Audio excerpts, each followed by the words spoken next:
Ready to go, Rachel. Alrighty. Hi everyone. Thanks for joining us and welcome to Friday Beer School from Little Creatures and the New Zealand Chamber. My name's Rachel Boyle. I'm the Executive Director at the New Zealand Chamber, and Little Creatures is one of our members, so we're delighted to support them this evening and learn a bit more about beer at the same time. I've got my tasting bucket standing by. The expert today is Greg Brown, the head brewer at Little Creatures Singapore. Greg, give everyone a wave. Hi, how you doing? And just a bit of housekeeping before we kick off. If you've got any questions during the session, there is a chat button down the bottom of your screen. You can type your questions in there and I'll just keep an eye on that as we go and I'll feed them through to Greg.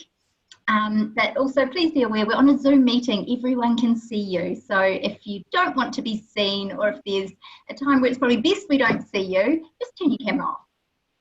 Alrighty, so I'll hand over to you now, Greg, to get started on the tasting.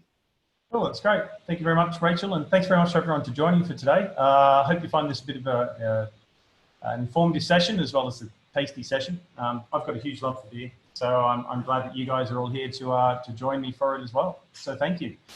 It's my first time doing a Zoom presentation, so I might be a little bit slow on changing between things, but as Rachel said, if you've got any questions or anything, just drop them into the chat and I will do my best to answer when I can. If there's any issues with video or audio, let me know that as well, and we'll take it from there.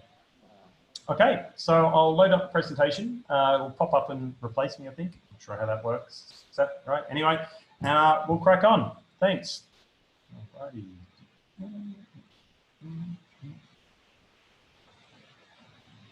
Okay, so can everyone see the first slide? Yep, that's good.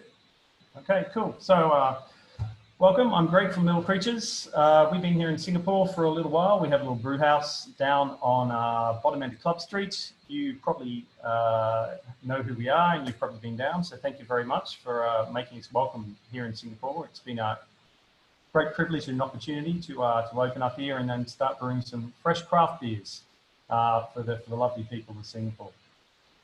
I just want to make sure that everyone has their tasting packs. If you've got them, you also might want to just have maybe a bottle of water with you as well. Thanks, nice one bottle. And maybe a bit of water just to sip between it. It's going to be somewhat, it's going to be about 5 beers in say around an hour or so, so don't feel there's pressure there. You need to down all of the beers. This is a tasting session, so feel free to just have a little sip. The beer will be okay if you leave it to one side, and it will love you even more if you come back to say good day to it later on in the session. Okay, on we go. Any questions before we start? Anyone? Nope. Okay. All right. Cool. So here at Little Creatures, we've always had a brewing philosophy. Our craft brewing philosophy is really to make distinctive, delicious beers, and that's always been the way that we've done it, right from the beginning. Right when the first 3 guys kicked off Little Creatures. We genuinely enjoy sharing our love of knowledge of beer to anyone who's interested, and our passion and our attention to detail and our love of the craft is really, I think, what shines through in our beers. We don't pasteurize our beers. We source only the freshest hops from around the world. All of our beers are led by our brewers. We all are involved 100% in the process, right from designing the recipes through to creating the final beer, even packaging. A lot of the brewers spend their time down at the pack hall as part of their process as well. We're really involved in it from end to end. So we're passionate and committed to it all the way through it. We do source our hops from all around the world. We get them from not just Australia, we get them from the US, UK, other parts of Europe, New Zealand even. It just depends on seasonality, which are the best hops from which part of the world. It's also a little bit like wine as well. When you can grow the same strain of hops in different parts of the world, and they, like wine grapes, they do have different terroir characteristics. So the characteristics of the soil and the climate that they've been grown in. So Little Creatures, we started back in 2000, I think it was. This one's a good one here. So yeah, 2000, 3 friends got together. They'd been over to America, came back going, why is there no beer like this in Australia at all? So they started working together and they started creating the Little Creatures Pale Ale, which is the Little Creatures Pale Ale that you know today. It's still actually the same recipe from so long ago. It's very rarely changed, and it's a very, very time-consuming process that they use to make that. We'll go into that a little bit longer, a bit more later on. So for those of you who have been to the Fremantle venue, that's the original place where they opened. It's actually an old crocodile farm, which not too many people know, back in Fremantle, they're right on the border. And actually before that, it was used to build the Australia's challenge for the America's Cup in '84, I think it was, the one that Bondi won. Is that right? Anyone else know America's Cup history? Yeah, I think it's '84, something like that. So they started in, oh, thank you very much, '82. All right, cool. And they opened up the venue there. Yeah, that's right, the Winged Field, that's the one. And they opened up in 2000, started in '99, opened up in 2000. Going great guns over there on the west coast over there. And it came kind of a little bit, Australia's a big country, and one of our goals was fresh beer. One thing that we wanted to do was to make sure that fresh beer was available all through Australia. It's a long distance from Western Australia over to the East Coast. So in 2013, we built a brewery in Geelong. And this one, ideally, the main goal behind it was to serve fresh beer to the East Coast of Australia. It's actually an old wool mill. I don't know if anyone's been down to the Geelong building down there, just outside of Melbourne. If you ever get a chance to go down, it is well worth the trip out there. We also moved our sister brewery, which was White Rabbit from Healesville, out there as well. They're a little bit unique in the fact they use open-top fermenters.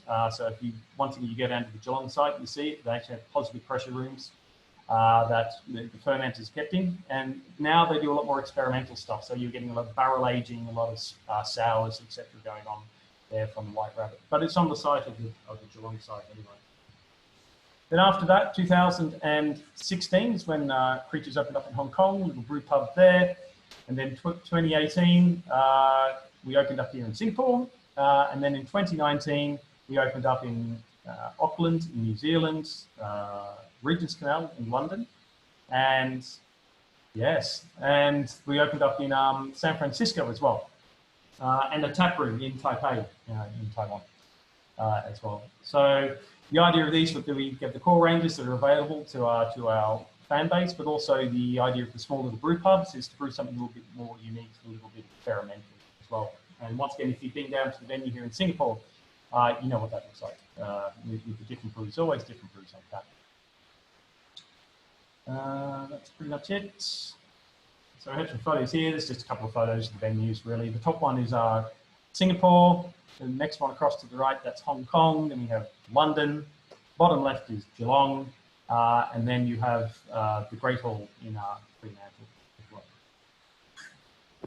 And just quickly, here's our core range. Now it's expanded a lot more, obviously, than since the Pale Ale back in 2000s. We now have a pretty decent core range. The four main ones, of course, are Little Creatures, the Dog Days, the IPA, and the Pilsner.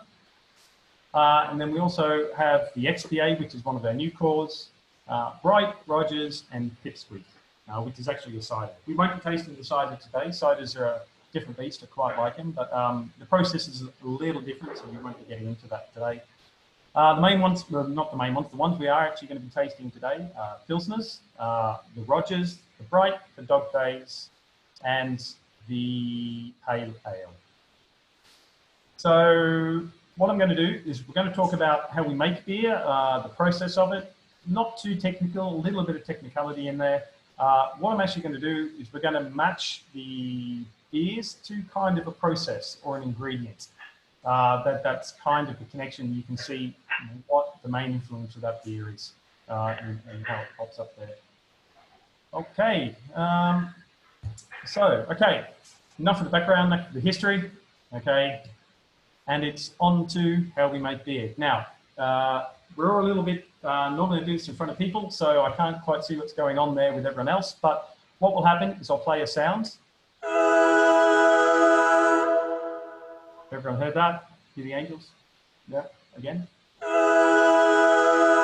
Yeah, okay, cool. So when you hear the angel sound, okay, that's your cue to cue up the next beer. Okay, so the orders of the beers are going to be the Pilsner, the Rogers, the bright, the dog days bright, and then the pale ale. Okay? So, you've heard the sound. The first one to ready is your Pilsner. Okay? So we'll take that out.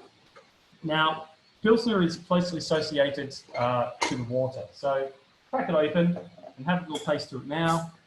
Put that open there. And while I blather on about the process and water, etc., have a little sip, admire the colour, the nose, and the little bitterness that you feel and the dryness that you have on your palate. It's lovely, nice and sharp and refreshing. It's very intense. It's actually a Frisian style Pilsner, it's from Germany. There's many styles, but we'll go into them anyway.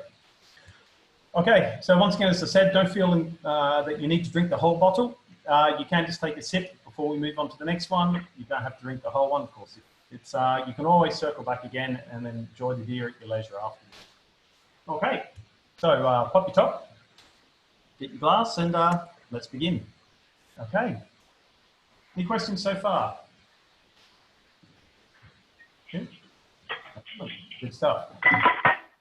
Okay, so how is beer made? Well, look, we probably all know that anyway, but I'll just go over just the brief top line here. So pretty much you have four main ingredients in beer. You have the water, you have the malt, you have the hops, and you have the yeast. And it's through the magical combinations of these four ingredients is how we get the plethora of beers that are available to us today. It's quite amazing, actually, the breadth and the depth of the styles are available just from those four. We can change all of this, and we fine tune and make these differences based on the five main processes that we go through, which is the mashing, the water, the boil, the ferment, and the conditioning process. Now, I'll be going over these in a little bit more detail. There is actually one more step. There's actually a sixth step, which is actually milling. So the milling's a little bit more of a technical one that we go into. So we talk about friability and grain size and fine grain as is, etc. So that's another one for a different time. But I'm always happy to have a chat if anyone's got any questions about milling, etc. But it does have a big impact on what's available in terms of extract efficiency, etc. And in total, when we do a brew day, so these whole steps of the mashing, the water, the boil, really those first three steps are what we call the hot side steps, and they happen in the brew house. The fermentation and the conditioning, they happen in the cellar. Now we call it cellar or cold side, and so we have hot side and cold side. Although they tend to be usually in the same room, it's just a way of differentiating where the process is happening. On the actual brew day itself, the hot side process actually takes us around about 6 to 7 hours to do, whereas the cold side process, depending on the style of beer, can take anywhere from 2 to 6 weeks. Okay, so the Pils is lovely, right? Okay, so let's go on to number one, water. Okay, it's actually the most important ingredient in the water. A lot of people, if you ask them what the four main ingredients are, they don't even mention water. They'll tell you hops, they'll tell you yeast, and they'll tell you malt. But water is one of the biggest ingredients that can have the largest change on the mouthfeel, the presentation, even hop aroma, and the bitterness. So you'll notice that this Pilsner is quite bitter. It's a Frisian Pilsner, a Frisian Pilsner, and the water it's made with is a very, very kind of, we call it a soft water profile or a dry water profile. So it's suited to light-bodied bitter beers, whereas opposed to, say, hard water profiles, which are probably more full-mouth beers like IPAs, etc. We refer to the water we use in brewing, we refer to it as liquor. So hot liquor equals hot water. You may have heard these terms. Cold liquor equals cold water. It's called liquor because that's the traditional name that's been given to the water used in the process that actually becomes beer. Any other water that we use in the brewing process is simply called water. There's no technical name for that. So, and the water profiles. Now, the water profiles are very interesting.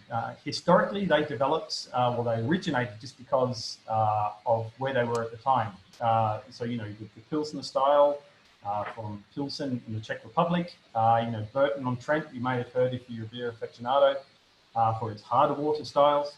These days, we can make the water profiles that we want to suit the beer that we're making. So we don't have to just make pilsners in or lagers in Europe, for example. We can change the salts that we want into them ourselves.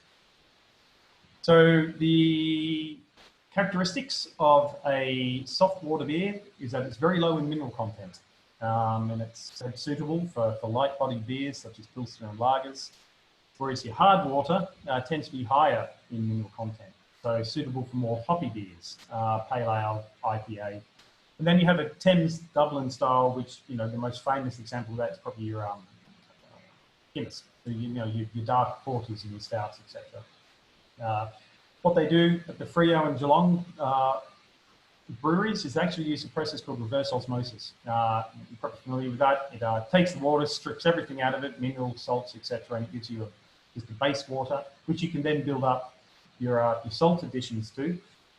Pardon me, to make the salt profile that you want for the type of beer that you're making. So here in Freo Geelong, they use RO, but here in Singapore, we actually just use a filter that strips out a carbon filter that strips out the chlorine, and then a particulate filter. So we actually we brew with the water with what comes from the PUB here in Singapore. So it can be unique. We do test it every now and then just to see what the levels are in it, and we just salt support them. But as part of, for me, that's part of brewing in Singapore is brewing with what you have, if you know what I mean. It makes it a little bit more uniquely Singapore as we're actually using Singapore water.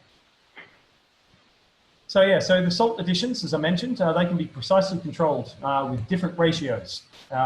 So for instance, of calcium chloride, calcium sulfate, or calcium carbonate. So the calcium chloride tends to be used more predominantly in our soft water profiles, like your pilsners. The calcium sulfate which one's more lends towards IPAs. That's what we use. That's a Burton-on-Trent style, and calcium carbonate, which is more your Thames. So think of Fuller's brewery down on the Thames, for example. The ratio of the sulfite to chloride ions. This really affects the mouthfeel of the beer and our perception of the hops. So roughly, if you're looking at a 2 to 3.1 of sulfite to chloride ratios, the hard water profile suiting heavy hopped IPAs, for instance, it really accentuates your mouthfeel. If you're looking at sulfite to chloride of 1 to 1, it's more your soft water profile, like your Pilsner here. So when you drink it, you can really tell that it's sharp and dry on the palate. The bitterness is really pronounced on it. This beer is a single hop and a single malt beer. So it's actually, in homebrewing terms, we call it a smash, single malt and single hop. Uses soft water profile, which is more, and it's got a great contrast between the malt body. So it's got less residual sugars, so it's not as sweet, and it's a lot drier, and it's got that crisp bitterness that comes from the hops that we use. It's Pearl hops in there, which is a German noble hop. Very low on hop aromatic. You can definitely tell the difference between this and, say, Dog Days or IPA. Okay, that's water. Any questions?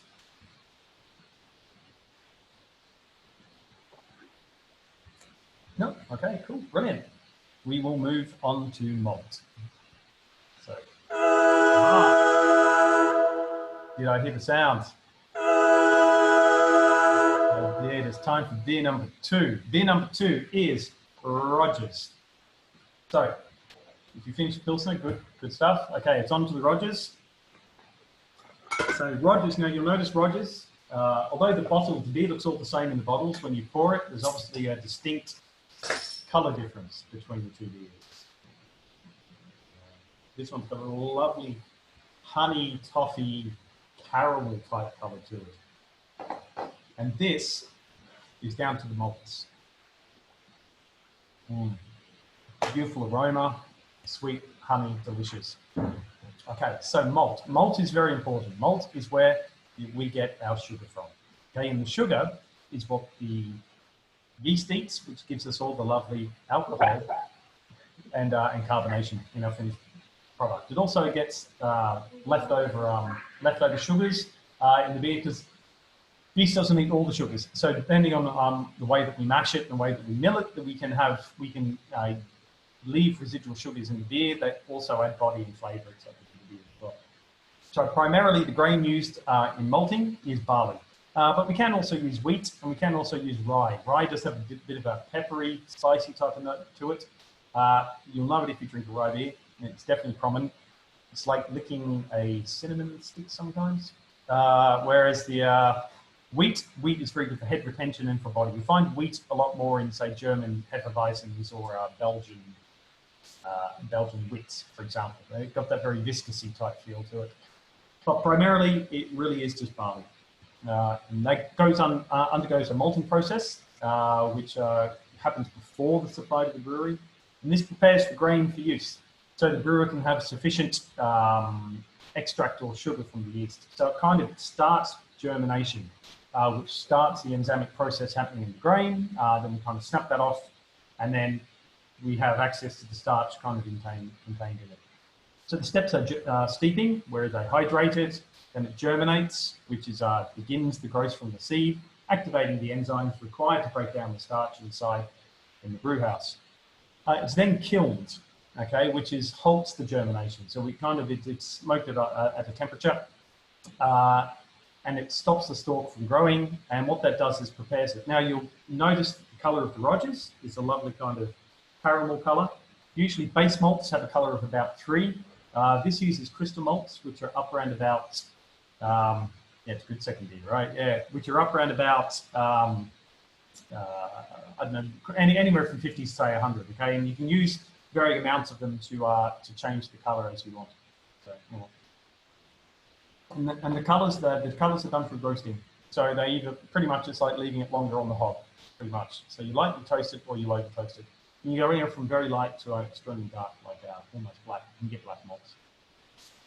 Another thing that malt also gives us, malt is very important in giving us the proteins required to give that lovely foamy head on the top. So you need those proteins, and wheat is another great one to add them into to give you a lovely foamy head. So the main things malt give us, it's the sugars or the starch that can be converted into sugars, and then it gives us the proteins to give us that foamy head, and also colour. So the mashing, so how do we do that? Okay, so pretty much what we do, it's the first process that we do, apart from that. So we've got all the malt together, we grind it all, we mill it all up, etc. We've made our recipe, we've got our blend, and then what we do is we stick it into the mash tun. Okay, now the mash tun is pretty much just like making a big porridge. If you've ever been on a brewery tour or you've been down to Creatures and you've had a look at the kit, which anyone is welcome to do anytime, by the way, you'll see the mash tun. So this photo here is actually a picture of our mash tun. Going to the top, we pour the grain into the top bit here, and then what we do is we add a whole bunch of water in with it. Now, the water is important, all right? So what we do is there's this funny thing that happens with the starches inside it. If you expose them to hot water at anywhere between, say, 63 and 69 degrees, and it is a very small little range, an amazing conversion starts happening. And these starches actually get converted to sugars. And it's absolutely incredible. And we can change the mouthfeel and the body of the beer based on the temperature. So, example, if you're at the lower end of 63, 62, 63, this is where your pilsners and your lagers come from. That really dries out the body. It creates more fermentable sugars. So when the yeast attacks the sugars during fermentation, it's got a lot more to eat. Whereas if you do it at a higher temperature, then the conversions aren't as much and the yeast can't chew through it as much. So we're left with more residual sugars. And they have a lot more body and sweetness, etc., to the beer, and malt aromas, etc., as well. We can play with these temperature ranges to get balances between what we want. So between these temperatures, we have two enzymic processes that happen. First one is called beta amylase, which cleaves off the end of the starch chains, making simple sugars like glucose, sucrose, fructose, maltose, and these are our fermentable sugars. That's the one that the yeast loves to eat. What the alpha amylase does, which happens at a high temp, it cuts up the starch into long-chain sugars, or dextrins. We call them dextrins, and these aren't fermentable, and they're the residual sugars. And we can, as I said, we can fine-tune these, the finish of the beer, just by making temperature differences.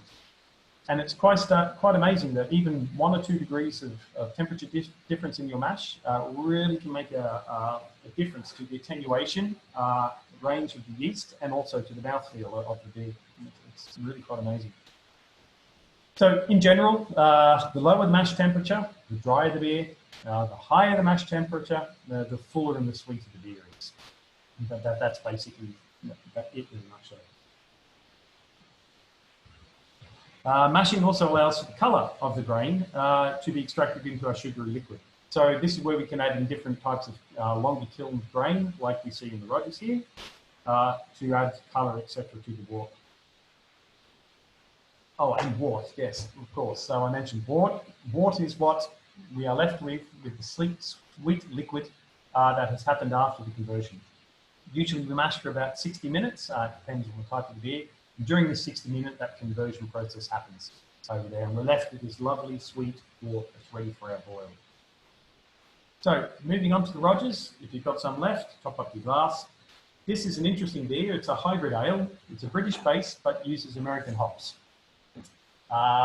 Interesting, it's a lower ABV. It's 3.8% alcohol, and I do believe that's 1 bottle of this is exactly kind of the ABV limit allowed to drive in Australia. I think it's 1 standard drink. Monty's online at the moment. He's going to go, no, don't say that, I'm sure. But it's, I'm pretty sure that's it. So 3.8%. So even though it's a lower alcohol beer, you actually get a lot of full flavour out of it. It's very viscous. It's got lovely toffee, honey notes about it. And it primarily uses these Cara or these crystal malts, these longer malts, these longer kiln malts in it as well. So it's very sweet, toffee, caramel flavors. It's named after a couple of Rogers who are integral to the early days of Creatures, actually. Roger Bussell, who's a British brewer, who's helped us out at the very, very beginning. Some of you might be familiar with the Swan Brewery from WA. He started off with them. Or he's helping out with them. And then there's Roger Bailey, who's an engineer, brewing engineer, who was involved in the design and install of both our Fremantle and Dillon breweries. That's why it's got the apostrophe after the S. Yeah.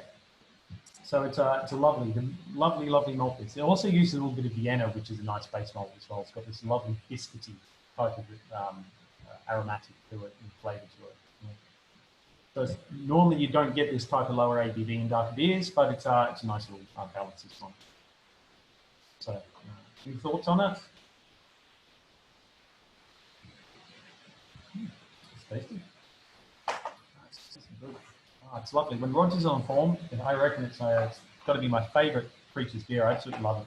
It's delicious. So anyway, moving on. Okay, so we lauter now. So once we finish the mashing and it's sat there and we've created a porridge for about 60 minutes, we then are left with this sweet wort. But it's kind of mixed in with grain and all that type of stuff, and we want to drain it off. Okay, and also while it's sitting there, these grain contain a lot more of these sugars that we want. So we need to get that off, and we use a process called watering, which does this. And pretty much basically what watering is, it's washing the grain. So what we do is we raise the temperature to 75 degrees first, which kind of denatures these enzymes from happening. This range of 63 to 69 is pretty limited. You get above 75 and they stop. So they stop converting the starches into sugars. And we can then, we kind of set in stone what the fermentability of that wort is. And we do that by raising the temperature to 75, and then we do a lauter or a sparge. Lauter's German, it's a similar type of thing. There's a couple of, I guess lautering is the process, sparge is a part of the process, because there's also something called a Vorlauf and first runnings as well. So as you can see from the picture I've got here, this is a picture of inside our lauter. Our mash in the lauter is the same vessel, and smaller breweries usually is. You can see the slots on the bottom of the ton there. What happens, the grain sits on that, and underneath those slots is a false bottom. So at the moment, that sweet liquid is dripping through the bottom. And we call that our first runnings, our first worts, okay? And this is super, super high in sugar and concentration.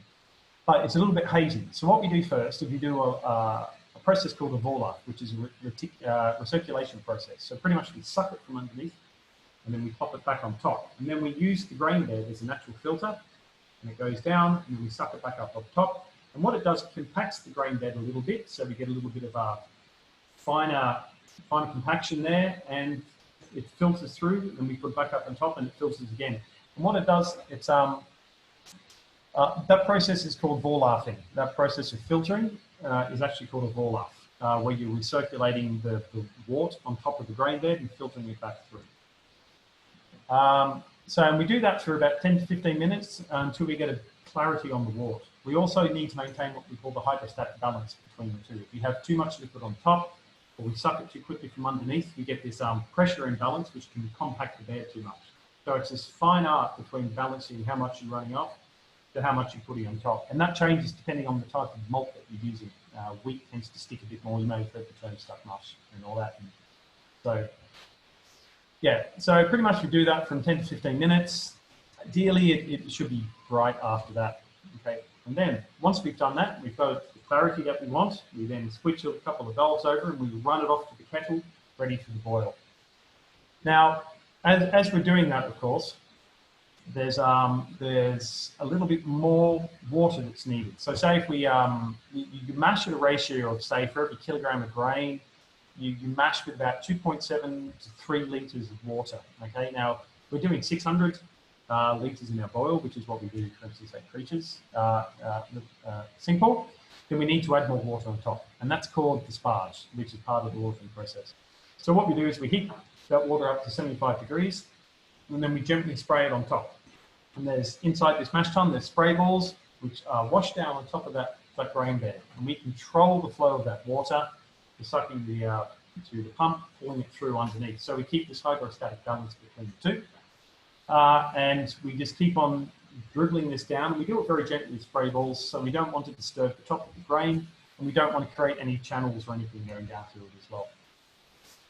This also helps extract the remaining sugar off the grain. It kind of like washes the remaining sugars off the grain, and also colour as well. So over time, of course, the more water we put in, there's less sugar. It dilutes and it dilutes and then dilutes. And we measure the sugar volume in the water, and we look at when you'll see a graph where the sugar goes down, down, down. And once we hit a certain point, that's when we stop the runoff. And if we've done our calculations correctly, then that point where we cut it off should be exactly the point that the kettle hits our volume that we want. So it's important that you try and keep about 2 centimetres, maybe an inch or so of water on the top, because you need to keep the bed hydrated. You need to use a little bit of pressure that water to push through the grain to balance off what we're pulling off from the bottom. So once we've done that, and we've washed off all our grain, we've taken all our sugars out of it that we want, the point that we want, we can then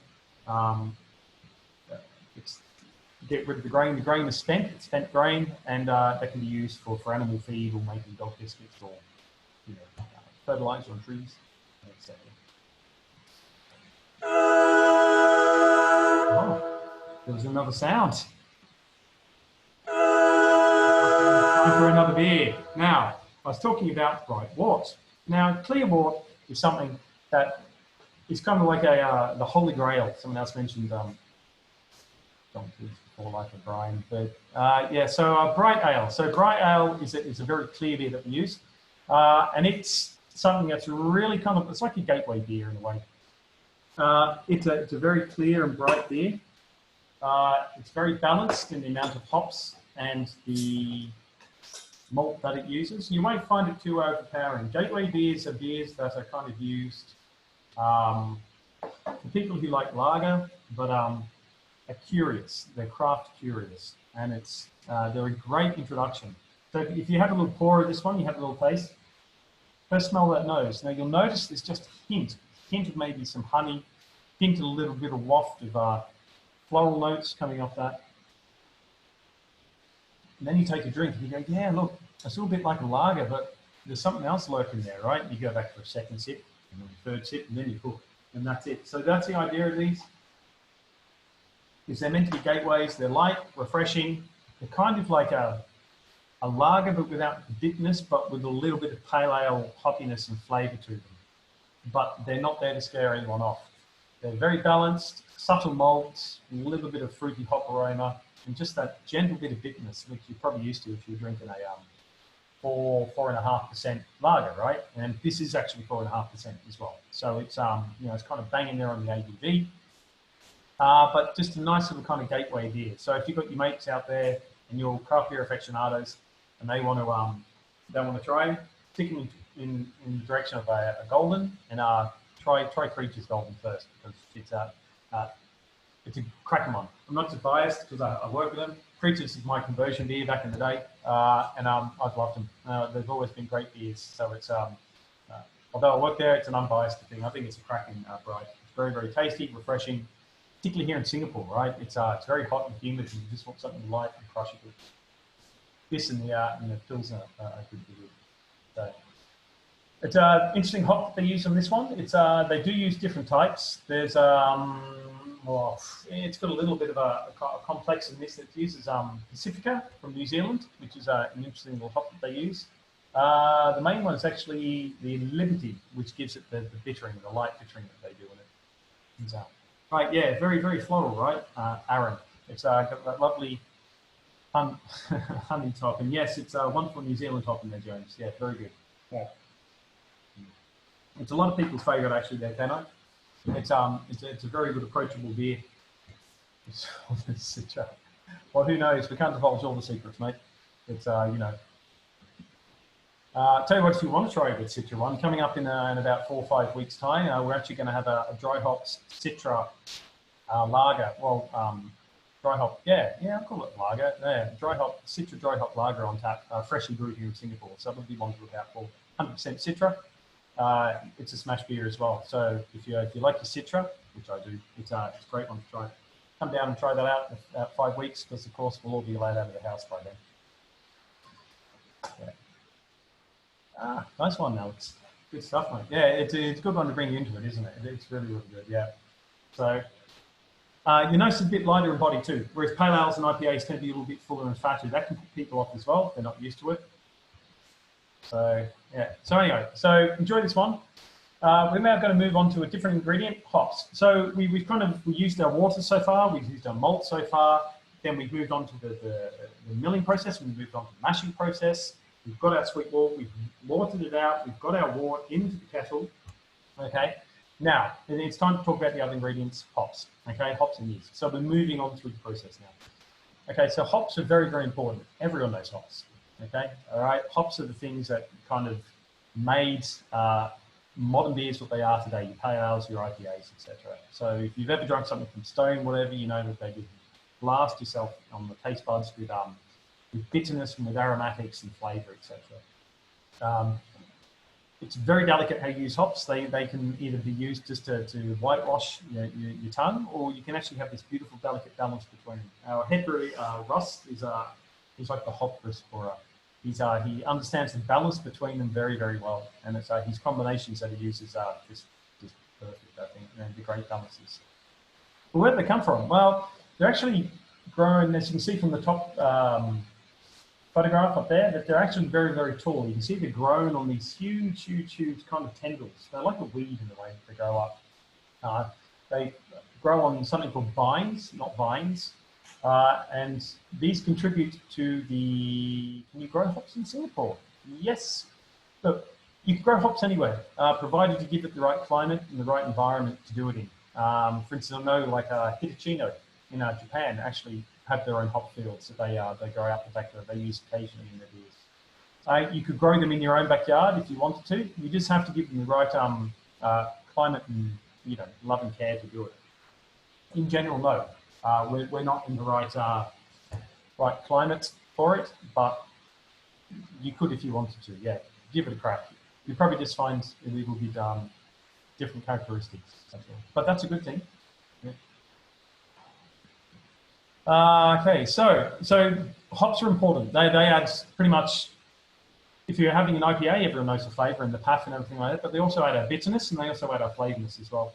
They also add a little bit of protection to the beer as well. It's an interesting fun fact that hops are actually bacteriostatic. They act as a natural preservative. And everyone knows, I'm sure knows about IPAs, how IPAs got their name and how they came about.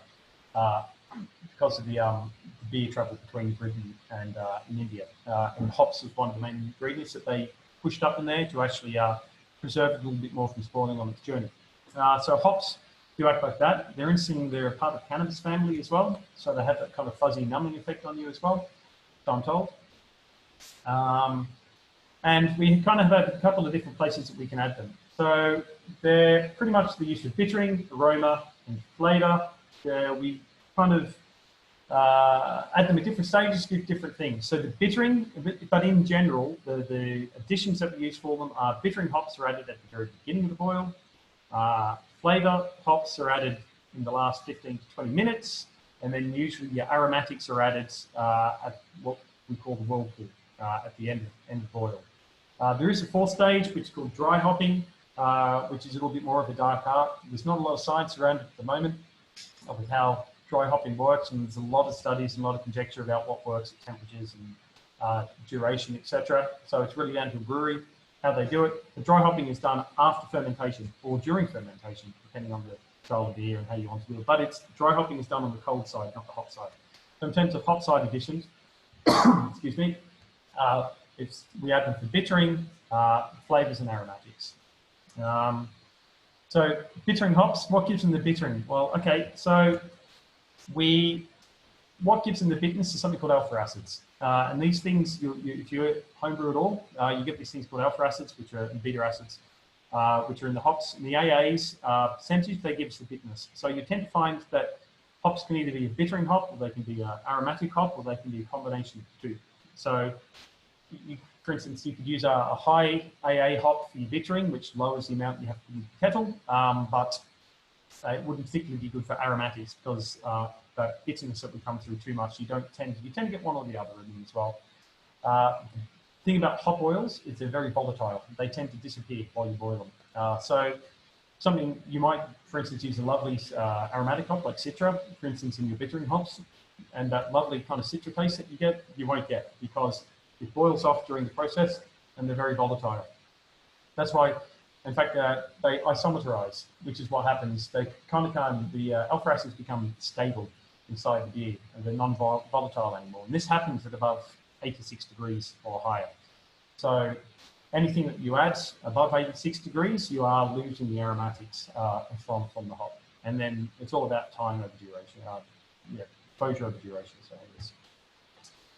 So aromatic hops, they can provide many different aromas depending on the varietal, ranging from citrus to pineapple, grapefruit, earthy, grassy, mango, peach, even coconut, right? There's a new one called Sabro, which is very, very coconutty. Pine, floral, passion fruit, there's just loads and loads and loads of different options. And they always blend them, there's new combinations, etc. coming out all the time. But probably ones you know the most are your rockstar hops, which are like the Galaxy, Mosaic, Citra. These are really, really big on tropical fruity type notes. So if you're looking at big punchy IPAs or NEPAs, guaranteed these are going to have Galaxy, Mosaic, and Citra in them some way as well. The bitterness, you may notice on the booklet that you've got the bitterness, we put there as the IBU, which stands for the International Bitterness Units. Now it's the scale of 1 to 100. Bitterness is a little bit subjective because we have calculated bitterness and perceived bitterness. So when you design a recipe, you kind of calculate the bitterness, but the alpha acids, which determine the bitterness, over time, hops are fresh products, so they degrade, so that AA can drop. You can calculate that. But also, everyone's lupulin threshold is different as well. So that will change over time as well. There's some people who are used to drinking high hop IPAs will have a higher IBU limit. People who aren't used to it, like lager drinkers, for example, if you're coming into it, that's why IPAs tend to put them off, is because they're quite bitter. Anything above 30 tends to be kind of a decent hop ratio. 60 is pretty high. You can find there in IPAs. Anything really above 80, you kind of can't taste, I don't think. So you see these IPAs, which have got 150 and 200 IBUs in them, but it's not really much you can taste past above 80. I reckon. So yeah, so that's where we use hops. That's the main thing that we use them in. And as I said, we tend to add them into the kettle, and the whirlpool process. So this is where we use the additions into here, and what we do is we boil the wort. So once we've transferred it from the mash tun into the kettle, raise the temperature up to 100 degrees, we get what's called a rolling boil, and we boil that for about 60 minutes. What we then do is we either add our boil additions of hops to it, and then over the time we add our 15 minutes, and then our flame out additions, or whirlpool additions. The boiling of the wort's important. It's a bit like there's a couple of reasons why we do it. It sterilizes the wort, so if there's any bugs and bacteria in there, it will kill them off. It drives off any volatile aroma compounds from the malts that we don't want, like DMS, dimethyl sulfide. It's got this kind of creamed corn type of smell to it. You do tend to get it a little bit in Pilsners. It's very prevalent in Pilsner and lager malts. You may get that aromatic sweetness from it. But the boiling drives that off, and it also activates the conversion of the alpha acids in the hops, so that bitterness is permanent inside the finished beer. And it also, there's a Maillard effect that happens, so it kind of changes the colour slightly over that cooking process. So you get about 3 points change on that. We also then, towards the end, we add some finings into it as well. Use of carrageenan, which is a seaweed extract. What it helps is the proteins coagulate to bind them, and the hop material, etc. So when we spin it really quickly with the whirlpool at the end of the boil, it clumps everything together. So it helps us get a brighter beer at the finish. So after 60 minutes, and we've added all the additions, we then move into the whirlpool process. Now the whirlpool process is done by sucking water out of the bottom of the kettle, sticking the wort at the side, and spins it back around, and suck it out the bottom and spin it around. And that creates a centrifugal force, which clumps all the material together in the middle, and it forms all that particulate with the aid of the carrageenan, clump all together into the middle. So you get what's called a true cone. That material is called a true. We do that for about 10 minutes, and that's where we would add our whirlpool hops into it, followed by a 10 to 15 minute rest at the end of it. So you wait for the spinning process to die down and to cool down, and what happens is that trouble cone sinks and it coagulates in the middle, and you get this little cone form in the middle. And hopefully, and usually that holds together while we're doing the wort transfer to the fermenter, which helps aid with clarification of the beer. It's a natural process of doing it. That's the sound everyone's been waiting for, not my voice, but this sound. So hops, so we talked about aromatics, and we talked about flavor hops, etc. It's time to try the dog days. And up. Now, interesting, one of the first beers, I think it was in can. Now this, as soon as you crack the can, have a smell, because I love the punch, the aromatic you get off it. Yes, look at that, Brad. That's a cracking photo. That's awesome. That's great. So this beer is lovely. It's a session IPA, or a session ale, I guess. It's a lovely beer. Pour it into your glass and just have a really, really deep smell on that. It's absolutely gorgeous. You get this waft of aromatic off there. You know, you'll notice the difference between this and the brew. We've kind of gone step up in our aromatics and mouthfeel and presentation of the beer. So you can see we're stepping up from the brew. It's got a lovely breathe in as you drink that. It's just amazing. It's soft, it's light, it's wonderful in it. It's just gorgeous, and it's soft and it's drinkable. It's a session beer, and it's it's for the dog days of summer is what it's named after. You've got sundowners on the beach in Frio on the west coast. It's a lovely, soft, warm summer's day. You sands in your toes, and you're cracking a coldie of this, and it's beautiful. Yeah. That's a good question. Why is it in a can and not a bottle? We do bottle as well, but I think cans are the way forward, and it's one of the things that we're pushing into cans. You get a lot more of the creatures in cans as well these days. It's a big change that's happening. I mean, that's an industry change as well. Cans are just better from light stroke perspective, aging, packaging, environmental as well. There's lots of things there. Another question was hops. Which hops are used in it? So this one uses a blend of Cascade, Summit, and Mosaic in it as well. So Cascade's a pretty traditional hop, but it's very peachy as well. Yeah. Now this is an interesting one. This is used when we finish with the boil. there's another process that we use in creatures, which isn't used by too many brew houses, and we use this thing called a hopnik, which you can see here on your screen.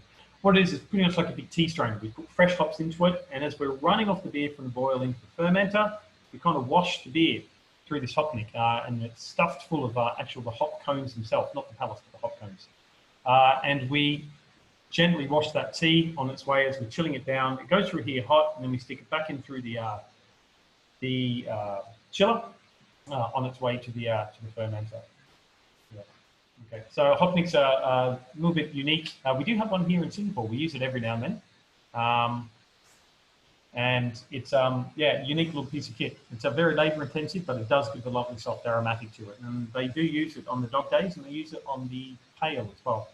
And it gives you a lovely, lovely soft, gentle aromatic to it.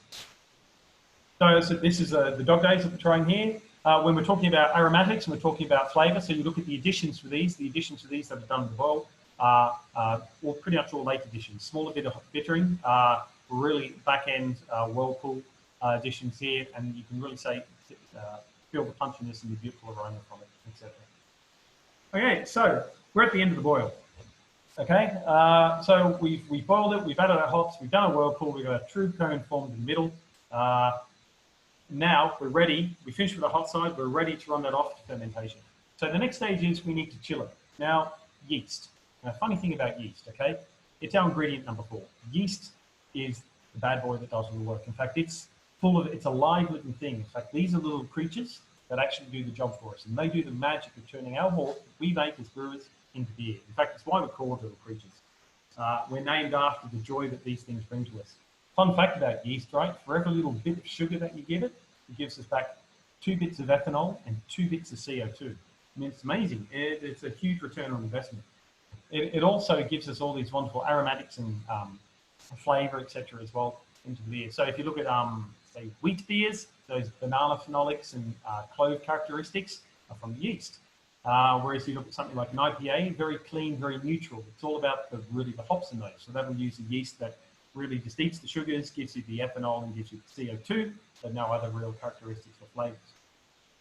English yeasts tend to give you a little bit more of a fruity characteristic, but and there's all these different blending and everything that you can do as well. Champagne yeast gives you a dry feel. But yeah, so yeast is amazing. It's fantastic. It's a interesting little thing about it too. It's really heat sensitive as well. So we boiled this wort at about 100 degrees, but if we stick the yeast onto it at 100 degrees, then it's not going to like it. It's going to kill the yeast. So what we do is we stick it through something called a heat exchanger first, which is hot beer goes on one side, cold water goes the other. There's a thermal transfer that happens between the 2 plates, and then we can control the flow of them both to give us the temperature that we want.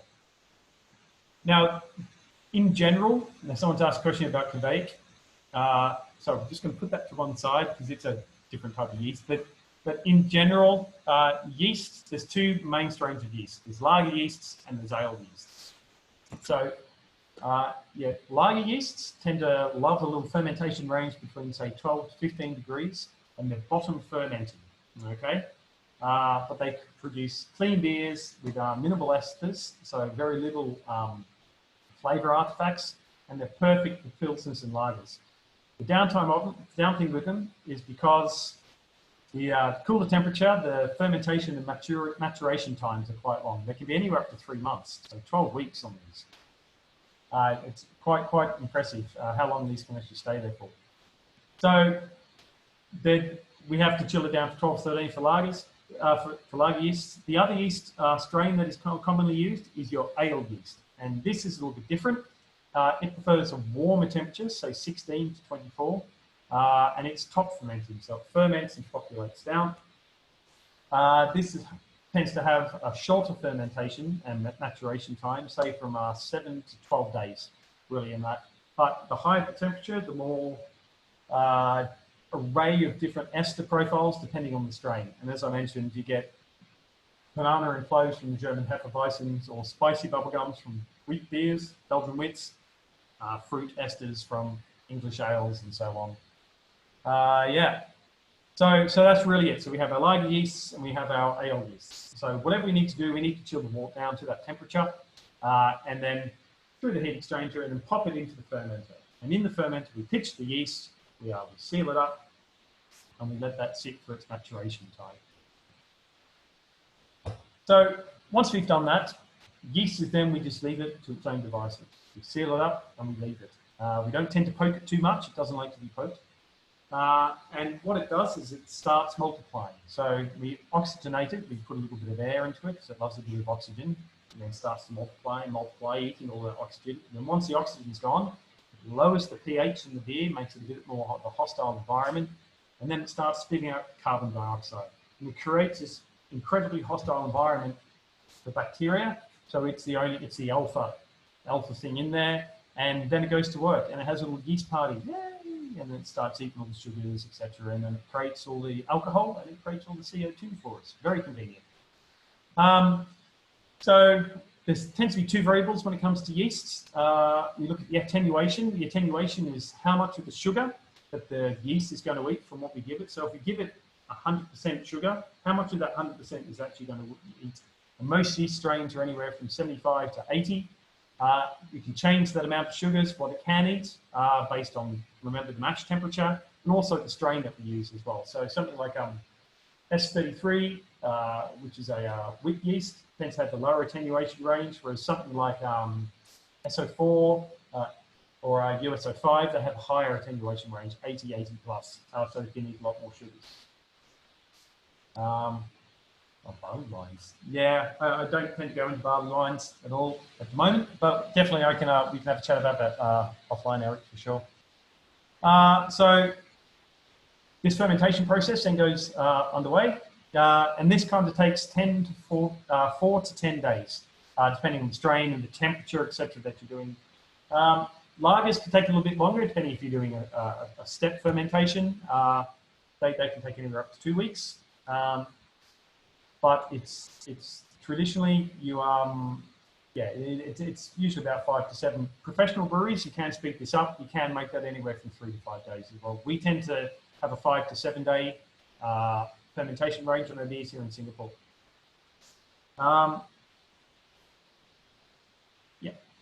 So, and I said it eats the sugar molecules and then it gives us ethanol molecules and it creates carbonation as well. Now, traditionally, you would capture this CO2 and you would force it back into the beer as it's fermenting, and you would actually get it to self-carbonate itself.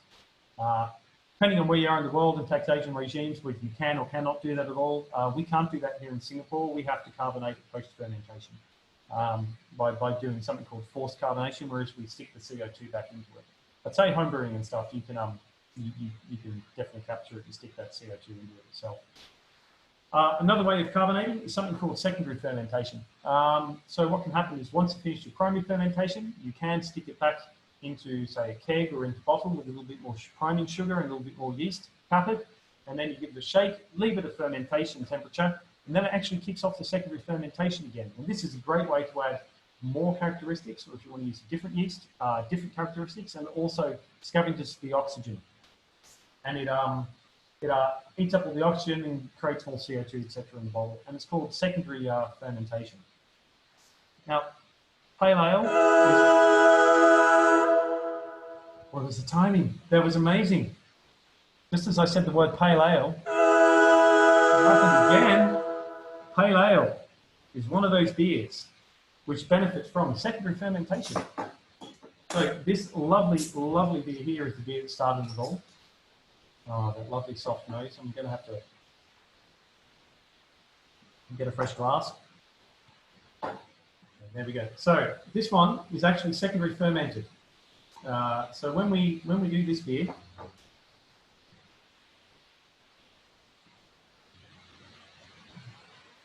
oh, it's lovely, beautiful. It's a lot stronger in the bitterness.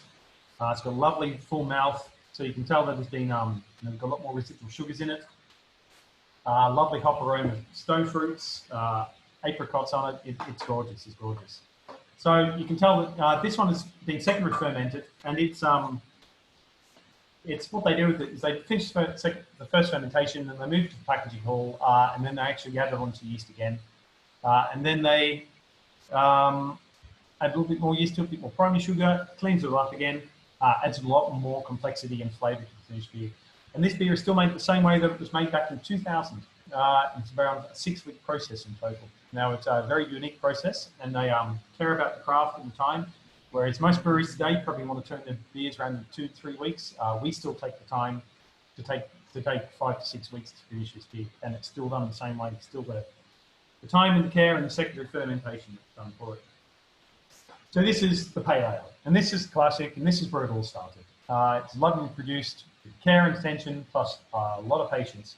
In fact, in the brewery at Frio, actually that hop pit that I showed you before, think about that about 3 stories high, and they actually have a 3-story high hop pit, which they actually dump the fresh cones into.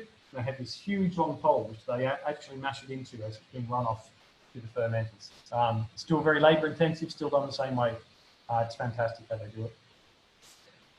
It really is adds a flavour to it. The main hops that are probably used in this in the whirlpool is Cascade and Chinook, usually sourced from the US, from the USA, but that is dependent, but predominantly the hops are from the US and the Cascade and Chinook. So it undergoes the secondary fermentation, smoothing out the flavour and provides a finer CO2 kind of bubble to it as well. The homogenization of the bubbles are a lot smaller, and which gives a little bit more smooth mouthfeel to it as well. That secondary fermentation is left for about 10 to 12 days at 20 degrees, and then it's chilled. Let's settle out, and naturally filter, and then it's bottled as well. Yeah, so that's our pale ale. Of course, it's a classic pale ale. Compared to today's pale ales, you'll find that today's pale ales will be made by breweries are a lot more hoppier, a lot more bitter forward, kind of bordering on the bottom end of IPAs. But this still is true to its roots, which is lovely. It's very nice.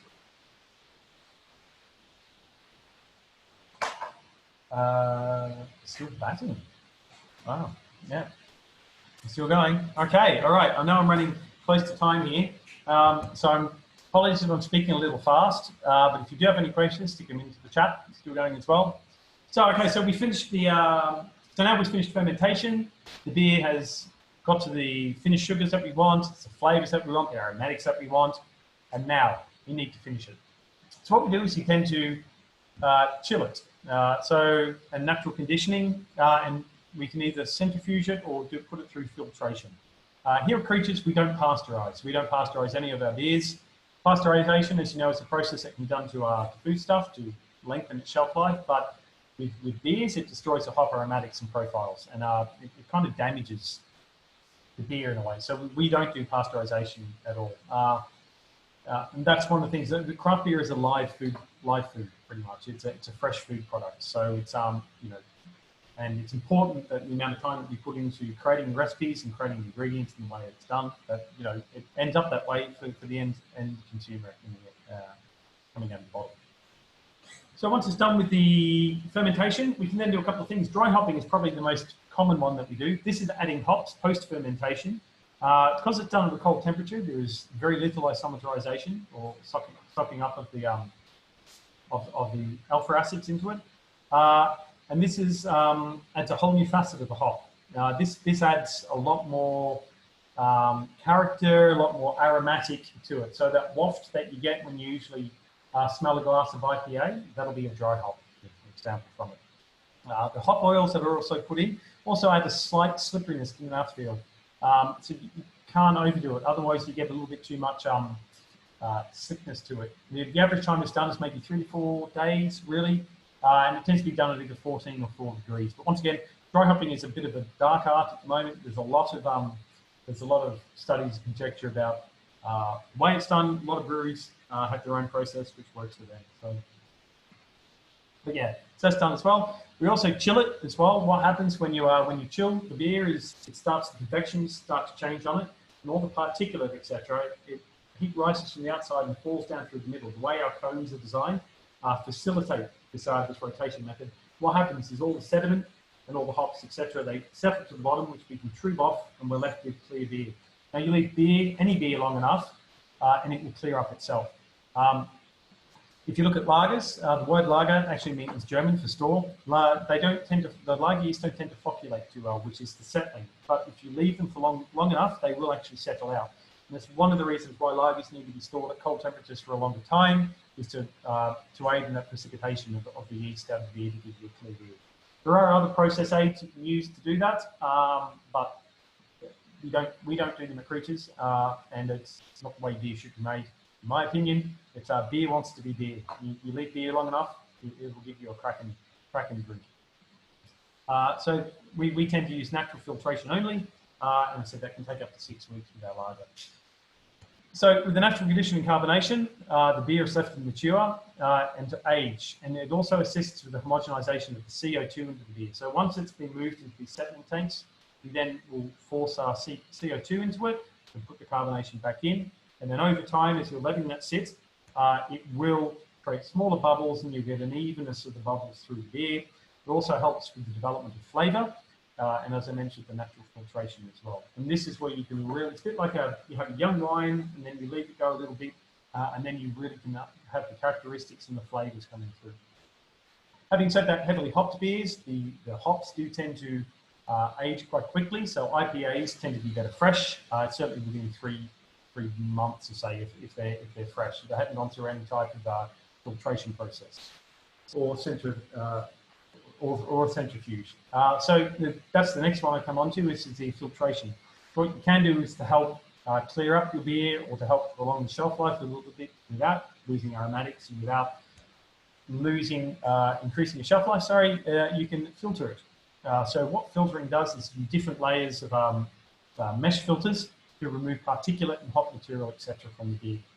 And what this does is really clears it up, brightens it up, and it tends to prolong the shelf life of the beer as well. So you'll find the beers that ship around the world tend to be filtered as well. It's just but it doesn't affect the flavour and the quality of it.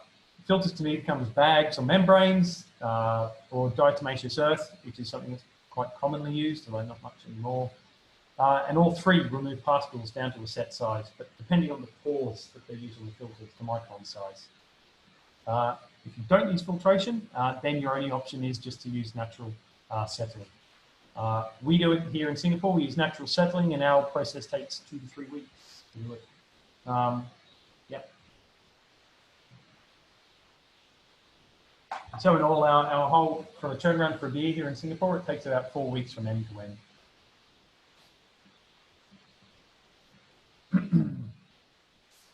So that's pretty much it. I realise I've just gone over an hour.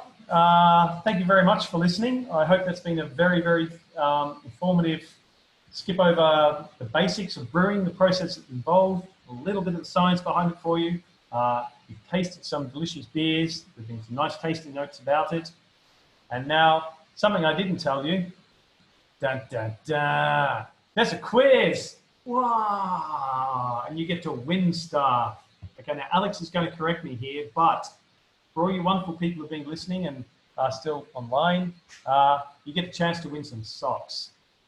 Yeah, now for each correct answer, there's a pair of socks. Although, maybe we need to think about, Alex, like we don't want one person winning 9 pairs of socks, right? What do you do with 9 pairs of socks? Okay, all right. So, hope that's been informative. Any questions, feel free to keep on sticking them into the Zoom chat. We're going to go through the quiz now. I'm going to read the questions. Rachel, are we going to do it hand up or type an answer? Sorry, what was that? Or the quiz, would you like to do the type answer or the hand up? I think the comments have been going really well tonight. Should we keep it on the comments? Okay, all right. Okay, so we're going to ask the question. Everyone's probably Googling the questions at the moment. Yeah.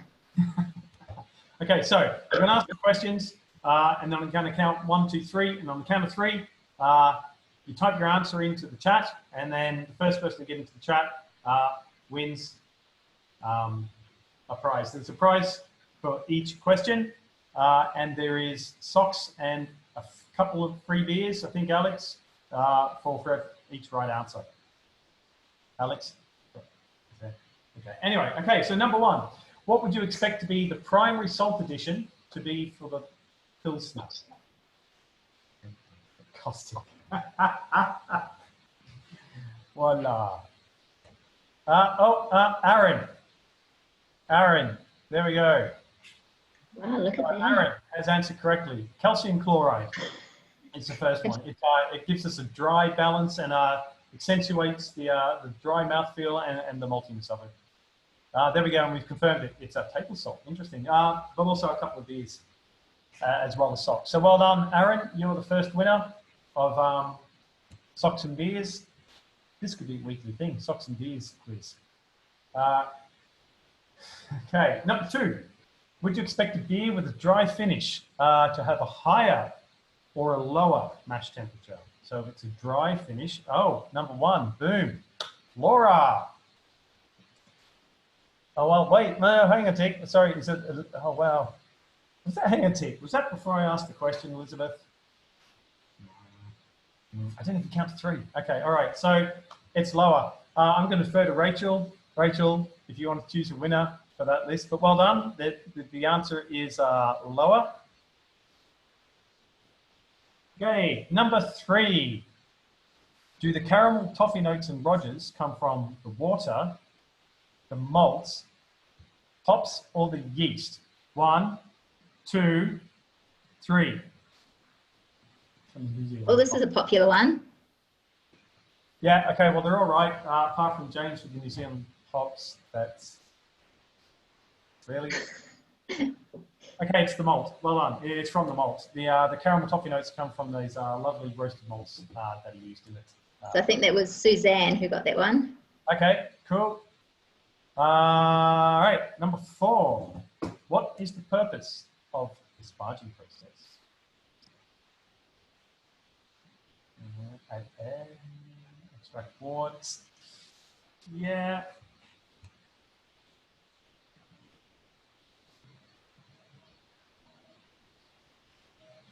Yeah, you know what, Paul? Paul, we're going to go with that.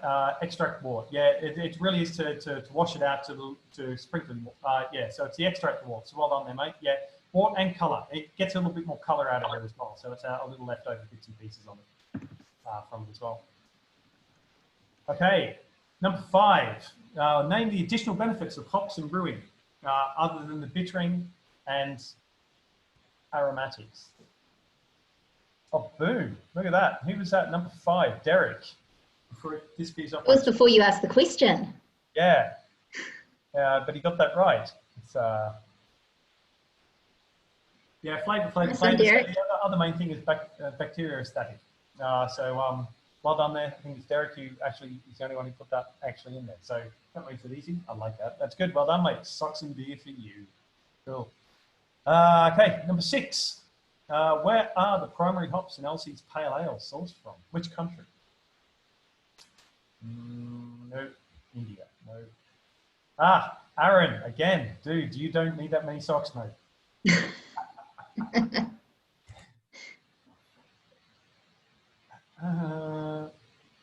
We find someone else who's... We can't argue with this donation to charity, can we? What about the beers? Who do they go to? Aaron was the first person correct. The hops predominantly come from the US. And the other question is, okay, can you name 1 or 2 of the hops that are predominantly used in it? Cascade. Well done. Whoever's Cascade first, Cascade is it. Oh, it's Aaron again. Aaron, should we give it to someone else? You're running out of legs. Eric, you don't need 3 pairs of socks, Aaron. Well, well done, Aaron. That's very good, mate. It's yeah. So Rachel, your discretion on that one. Okay, so mentioned before here in Singapore, we brew on site. We have a small brew kit. How long does our normal brew day take? Brent. Well done. I think it's Brent. It's too quick on the message, but I'm pretty sure Brent got that first. It's about 6 hours, 6 to 7 hours. So that's well done. Go on, Brent. Got that one? Okay, number 8. We ferment our culch. Now, you might not be familiar with our culch, but it's Furphy's. Have you ever had Furphy before? Yeah. Okay, so it's a Kolsch style of beer, and we ferment it at 20 degrees. So what yeast would we use for this? Would it be classed as a lager yeast, or would it be classed as an ale yeast? And I'm going to go with Alex Schrelenbecker. I think Ale. had it first as an ale yeast. So they're a little bit of an outlier Kolsch's. They are from Germany. They are a lager style of beer, but they are actually fermented with technically an ale yeast, which gives them their unique characteristics. Yeah, but there you go. But so they're ale yeasts, it's not lagers. Interesting, hey? Damn the Germans. Okay, and number 9. Okay, the last one, which is at what point of the brewing process is dry hopping performed? And name one of our beers that uses dry hopping.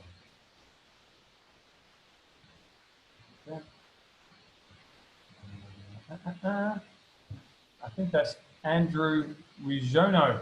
He's first with the finishing process. What's the beer? Sorry? What's the beer? So let's have a look. It can either be there's Dog Days, there's Pale Ale. The main one is the IPA. Really, it uses a heavy one, but if you're feeling generous with socks, I'll take Dog Days as well. So should we say socks for Rod, socks for Andrew? Socks for everyone. No, We've got 2 people at question 9. That's too many socks. So if you come down to see us at Creatures when we open up, and you come say g'day to me, maybe I might have an extra stash of socks for people. Just can't confirm or deny that, but there quite possibly could be an under-counter box of socks. Love it. Hey Greg, thank you so much, and on behalf of the Chamber and of everyone that's attended here tonight, thanks for your time and expertise. I've certainly learned a few things, and I've decided my favourite is the bright ale. I love that one. Nice one. Great, and thanks everyone who attended, and a reminder that you can get your Little Creatures beer even in the circuit breaker. So the WhatsApp number that you use to order your beer for tonight, you can continue to use it, and Little Creatures will deliver. They've also got some crowlers from next week, I believe. Is that right, Greg?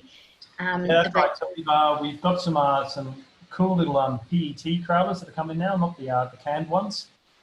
So they're bought in. We've got a special pouring process for them. We're fine-tuning that over the weekend, and these will be available from next week. And we've got 3 great new beers coming through as well that will be available from next week as well. So yeah, stay tuned for the information on that. Look for the normal information on our usual social media channels, and or on the WhatsApp chat. It's whatever you want to do. But yeah, so we'll share that. Looking forward to sharing that information from Alex. I think Alex shared a little bit of info here already. But yeah, so definitely for next week, we'll have those available for you as well.